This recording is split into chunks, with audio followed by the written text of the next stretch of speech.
جگہ ویران ہے مگر سیکیورٹی سخت۔ یہ افغانستان کے سب سے بڑے تیل کے ذخائر میں سے ایک ہے اور گزشتہ 3 سال سے یہاں ایک مقامی افغان کمپنی چینی سرمایہ کاروں کی مدد سے تیل کی ڈرلنگ کر رہی ہے، اور تیل افغانستان کے قدرتی وسائل میں سے صرف ایک ہے۔ امریکی جیولوجسٹ کا کہنا ہے کہ افغانستان پیتل، ہائیڈرو کاربن اور خام لوہے جیسے وسائل سے مالا مال ہے اور ان کے فروغ سے سالانہ $1 کھرب سے زیادہ کما سکتا ہے، مگر اچھے سے اچھے امکانات کے باوجود سیکیورٹی کے بغیر معیشت کا پہیہ جام ہو جاتا ہے۔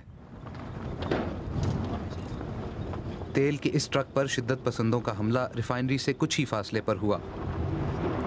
ایسے واقعات اب یہاں عام ہو گئے ہیں۔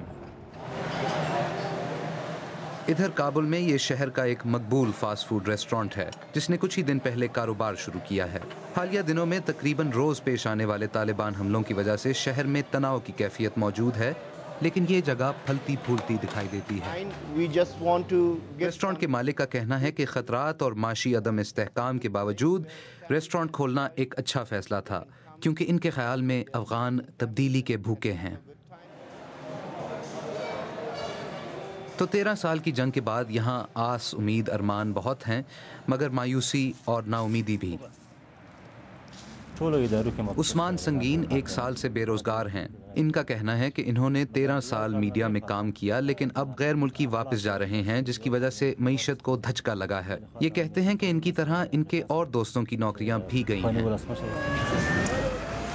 امریکی فوجی مشن کے خاتمے میں اب صرف 1 مہینہ رہ گیا ہے اور ابھی سے طالبان کے حملوں میں شدت آئی ہے۔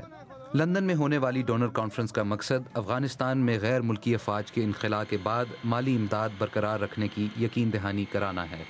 لیکن کیا 13 سال کی جنگ کے بعد افغانستان امن کی طرف بڑھ رہا ہے یا محض اسی جنگ کے ایک اور خطرناک مرحلے میں؟